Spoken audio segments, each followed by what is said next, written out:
Islam Negeri Sultan Syarif Qasim Riau, Fakultas Syariah dan Ilmu Hukum, Prodi Ilmu Hukum semester 4. Baiklah, di sini saya akan menjelaskan mengenai hubungan antara hukum, HAM, dan demokrasi. Baiklah, langsung saja. Sebelumnya kita harus mengetahui apa itu hukum, apa itu HAM, dan apa itu demokrasi. Yang pertama, hukum. Hukum ini banyak yang mengartikan. Hukum tidak bisa satu pengertian saja, tetapi saya akan mengartikan menurut beberapa para ahli mengenai hukum. Menurut Kamus Bahasa Indonesia, hukum itu adalah peraturan atau adat yang secara resmi mengikat masyarakat yang dikukuhkan oleh penguasa atau pemerintah. Nah, sedangkan menurut Kamus Oxford, menurutnya hukum itu adalah sistem peraturan yang diakui oleh suatu negara atau komunitas tertentu sebagai pengatur tindakan para anggotanya. Nah, dan ada yang dapat ditegakkan dengan penegakan hukuman. Nah, bila dia melanggar akan mengenakan sanksi. Nah, dari pengertian itu, pengertian hukum, kita kembali lagi ke pengertian HAM. Apa itu HAM?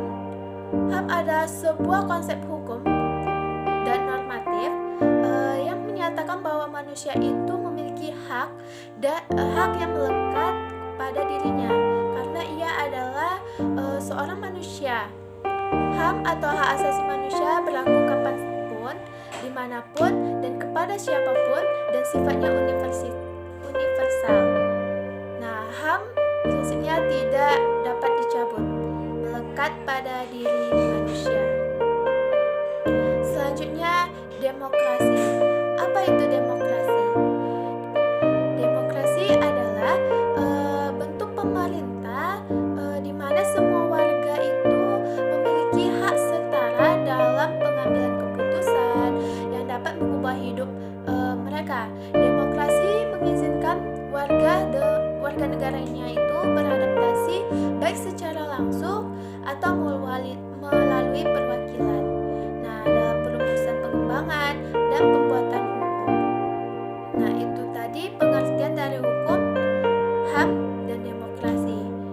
Nah, selanjutnya apa hubungan dari antara hukum, HAM, dan demokrasi ini? Kenapa ada hubungan?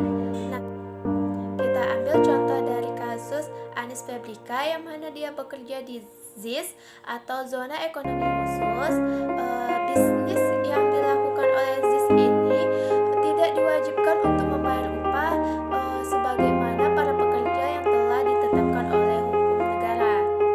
Nah, di samping itu para pekerja juga tidak dapat fasilitas yang lengkap dan mereka pun tidak memiliki banyak libur. Mereka bekerja dalam waktu 12-14 jam dengan tempat kerja yang tidak aman dan nyaman. Nah, di sini di mana letaknya HAM? HAM diabaikan oleh negara ini. Negara ini hanya meraup keuntungan semata dari para pekerja. Nah, negara di sini membuat produk hukum yang sangat tidak sesuai dengan peri kemanusiaan dan peri keadilan.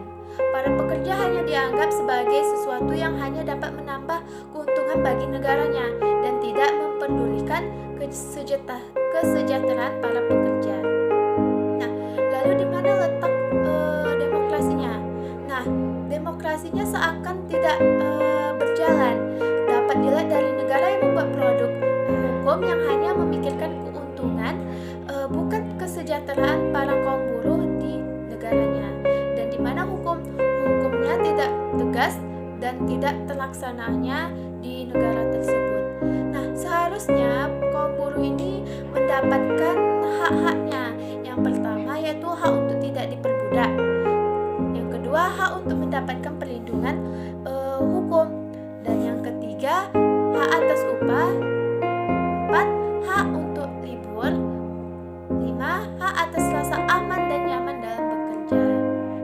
Nah, sebagaimana telah berhasil dirumuskan dalam naskah Undang-Undang Dasar 1945 perubahan yang kedua, di sana ditetapkan HAM atau hak asasi manusia yang telah mendapatkan jaminan konstitusional yang sangat kuat dan dalam Undang-Undang Dasar tersebut.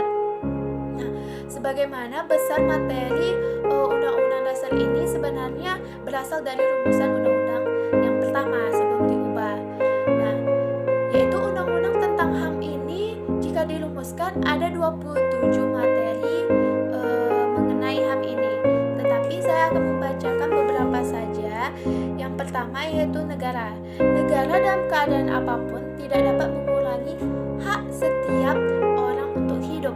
Nah, hak untuk tidak disiksa, hak kemerdekaan berpikir dan hati nurani, hak beragama, hak untuk tidak diperbudak, hak untuk diakui sebagai pribadi di hadapan hukum, dan hak untuk tidak dituntut atas dasar hukum yang berlaku surut.